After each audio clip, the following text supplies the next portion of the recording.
In Tichy very olden time, there lived a semi-barbaric king, whose ideas, though somewhat polished and sharpened by the progressiveness of distant Latin neighbors, were still large, florid, and untrammeled, as became the half of him which was barbaric. He was a man of exuberant fancy, and, withal, of an authority so irresistible that, at his will, he turned his varied fancies into facts. He was greatly given to self-communing, and, when he and himself agreed upon anything, the thing was done. When every member of his domestic and political systems moved smoothly in its appointed course, his nature was bland and genial. But whenever there was a little hitch, and some of his orbs got out of their orbits, he was blander and more genial still. For nothing pleased him so much as to make the crooked straight, and crush down uneven places. Among the borrowed notions by which his barbarism had become semified was that of the public arena, in which, by exhibitions of manly and beastly valor, the minds of his subjects were refined and cultured.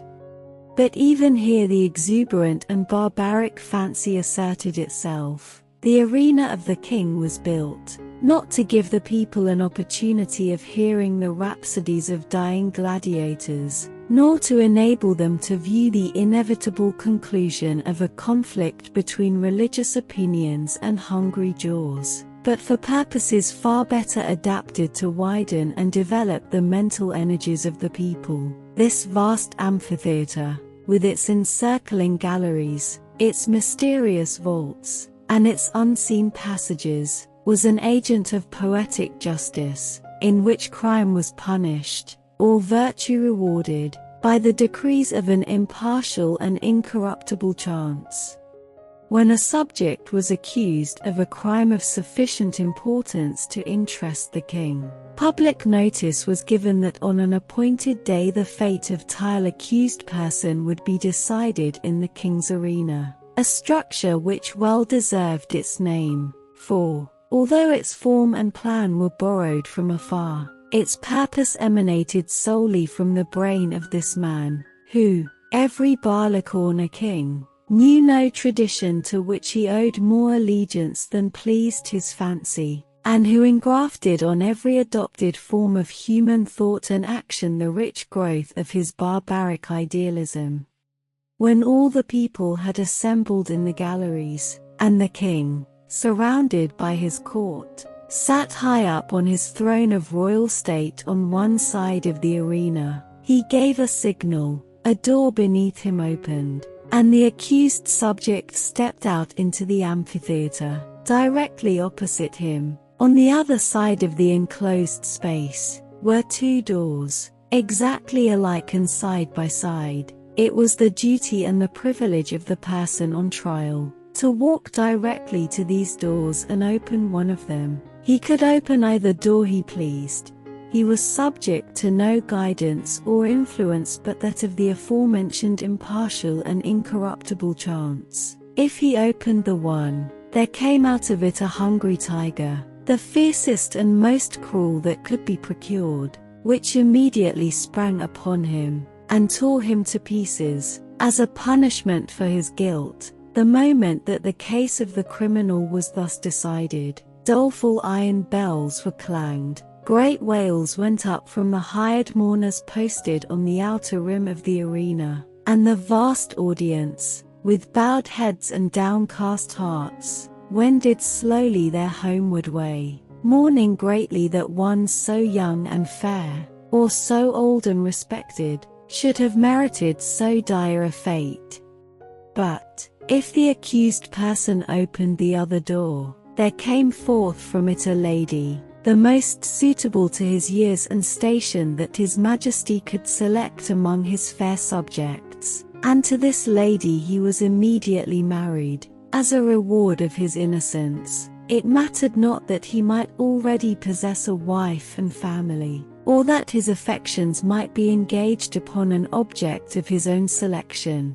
The king allowed no such subordinate arrangements to interfere with his great scheme of retribution and reward. The exercises, as in the other instance, took place immediately, and in the arena, another door opened beneath the king, and a priest, followed by a band of choristers and dancing maidens blowing joyous airs on golden horns and treading in measure, advanced to where the pair stood side by side, and the wedding was promptly and cheerily solemnized. Then the gay brass bells rang forth their merry peals, the people shouted glad hurrahs, and the innocent man, preceded by children strewing flowers on his path, led his bride to his home.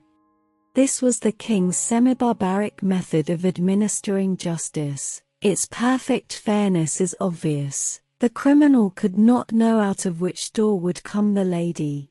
He opened either he pleased, without having the slightest idea whether, in the next instant, he was to be devoured or married. On some occasions the tiger came out of one door, and on some out of the other. The decisions of this tribunal were not only fair, they were positively determinate.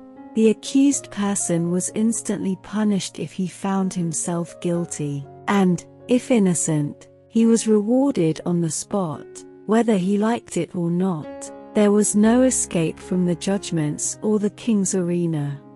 The institution was a very popular one. When the people gathered together on one of the great trial days, they never knew whether they were to witness a bloody slaughter or a hilarious wedding. This element of uncertainty lent an interest to the occasion which it could not otherwise have attained. Thus, the masses were entertained and pleased, and the thinking part of the community could bring no charge of unfairness against this plan. For did not the accused person have the whole matter in his own hands? This semi-barbaric king had a daughter as blooming as his most florid fancies, and with a soul as fervent and imperious as his own. As is usual in such cases, she was the apple of his eye, and was loved by him above all humanity. Among his courtiers was a young man of that fineness of blood and lowness of station common to the conventional heroes of romance who love royal maidens. This royal maiden was well satisfied with her lover, for he was handsome and brave to a degree unsurpassed in all this kingdom, and she loved him with an ardor that had enough of barbarism in it to make it exceedingly warm and strong. This love affair moved on happily for many months, until one day the king happened to discover its existence. He did not hesitate nor waver in regard to his duty in the premises. The youth was immediately cast into prison, and a day was appointed for his trial in the king's arena. This, of course, was an especially important occasion, and His Majesty, as well as all the people, was greatly interested in the workings and development of this trial. Never before had such a case occurred. Never before had a subject dared to love the daughter of a king. In after years such things became commonplace enough, but then they were, in no slight degree, novel and startling. The tiger cages of the kingdom were searched for the most savage and relentless beasts, from which the fiercest monster might be selected for the arena, and the ranks of maiden youth and beauty throughout the land were carefully surveyed by competent judges, in order that he, young man, might have a fitting bride in case fate did not determine for him a different destiny. Of course, everybody knew that the deed with which the accused was charged had been done. He had loved the princess, and neither he, she, nor anyone else thought of denying the fact. But the king would not think of allowing any fact of this kind to interfere with the workings of the tribunal, in which he took such great delight and satisfaction. No matter how the affair turned out, the youth would be disposed of, and the king would take an aesthetic pleasure in watching the course of events, which would determine whether or not the young man had done wrong in allowing himself to love the princess. The appointed day arrived. From far and near the people gathered, and thronged the great galleries of the arena, and crowds, unable to gain admittance, massed themselves against its outside walls. The king and his court were in their places, opposite the twin doors, those fateful portals, so terrible in their similarity. All was ready, the signal was given, a door beneath the royal party opened, and the lover of the princess walked into the arena, tall, beautiful, fair. His appearance was greeted with a low hum of admiration and anxiety. Half the audience had not known so grand a youth had lived among them. No wonder the princess loved him. What a terrible thing for him to be there. As the youth advanced into the arena, he turned, as the custom was, to bow to the king.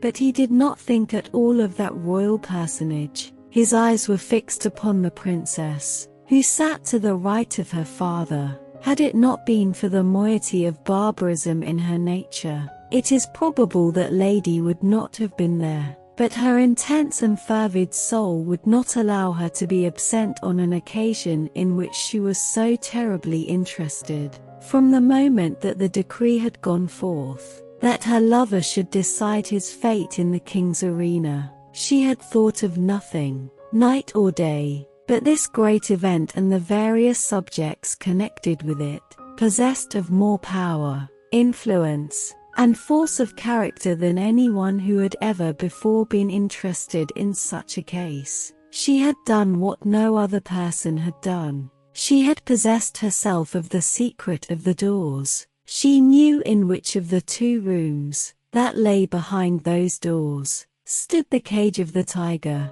with its open front, and in which waited the lady. Through these thick doors, heavily curtained with skins on the inside, it was impossible that any noise or suggestion should come from within to the person who should approach to raise the latch of one of them. But gold, and the power of a woman's will, had brought the secret to the princess.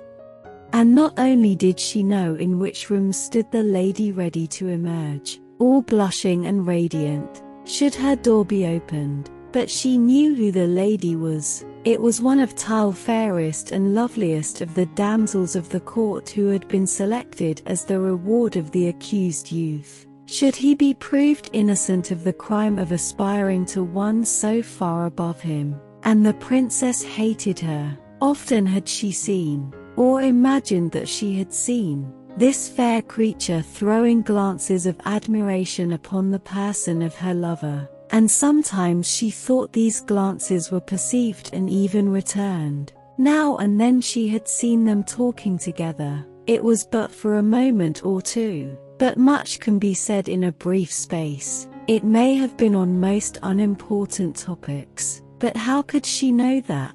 The girl was lovely, but she had dared to raise her eyes to the loved one of the princess, and, with all the intensity of the savage blood transmitted to her through long lines of holy barbaric ancestors, she hated the woman who blushed and trembled behind that silent door.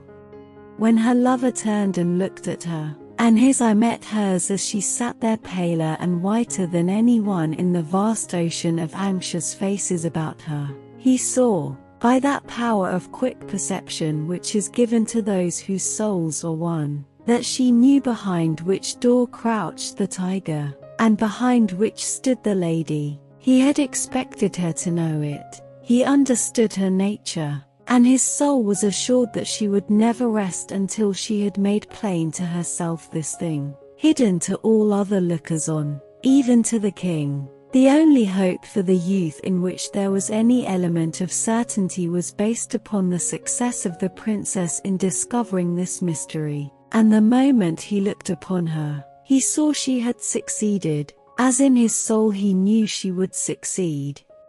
Then it was that his quick and anxious glance asked the question, which, it was as plain to her as if he shouted it from where he stood. There was not an instant to be lost. The question was asked in a rush. It must be answered in another.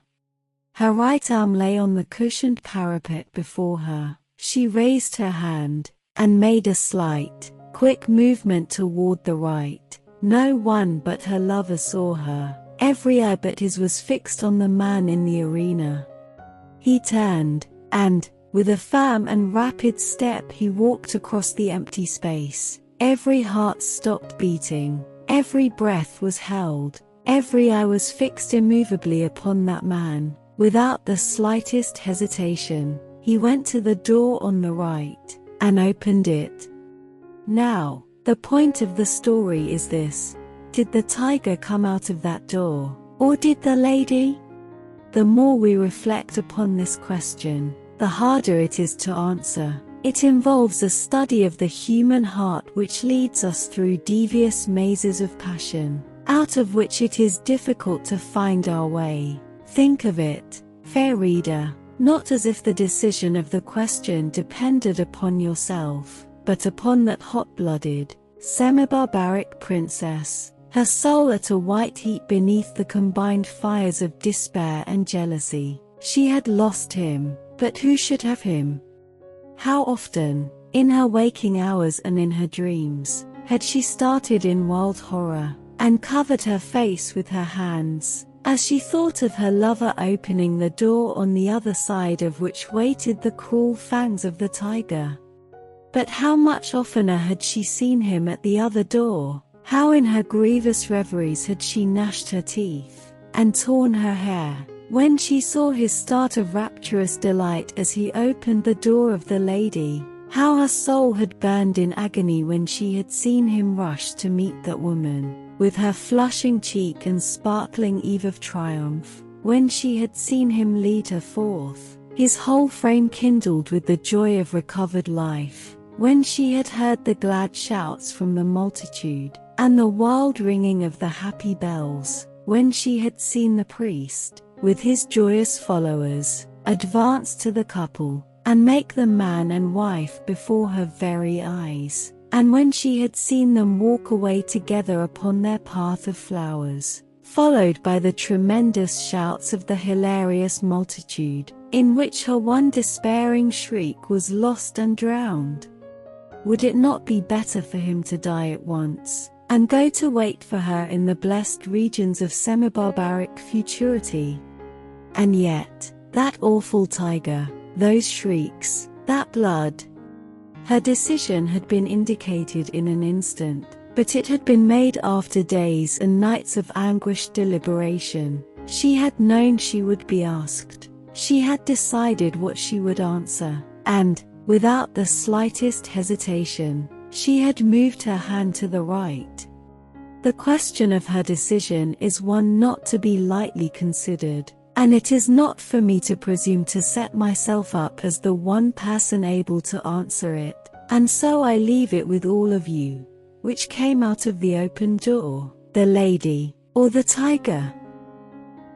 So, there you have it folks, the story of the lady, or the tiger, by Frank Stockton. I hope you enjoyed this narration and learned a little something about the power of choices and consequences. If you did, please like this video and don't forget to subscribe to our channel for more English stories that will improve your language skills and provide you with endless entertainment. Until next time, goodbye and happy reading.